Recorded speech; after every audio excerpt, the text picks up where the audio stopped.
Hello and welcome to PH Physics. Today's explainer is pressure, force per unit area.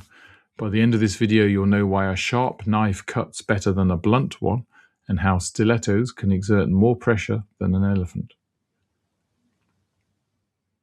Pressure is the force applied per unit area, perpendicular to a surface. P equals F divided by A. The unit, the Pascal, or PA, equal to 1 Newton per square meter. Other units, kilopascals, kPa, bars, or atmospheres. 1 atmosphere equals 101 kilopascals. 3 things. 1. Smaller area means a higher pressure for the same force. 2. Sharp knives, drawing pins, stilettos, ice skates all exploit small contact areas. 3. Atmospheric pressure at sea level is about 101 kilopascals. Common slip, confusing pressure, force per area, with force itself. They're different.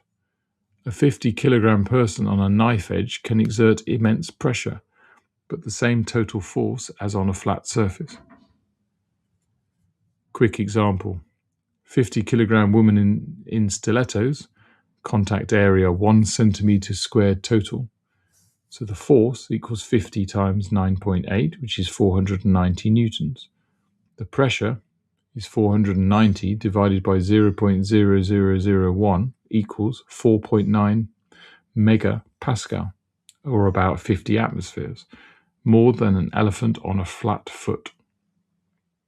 Right, if any of this is going to stick beyond this video, drop into phmaths.com. You'll find a free 4-week GCSE higher revision planner ready to download, plus the mastery workbooks across maths, physics, biology and chemistry. One for every higher topic, every answer fully worked, every common slip flagged. Simple explanations, serious results. See you next video.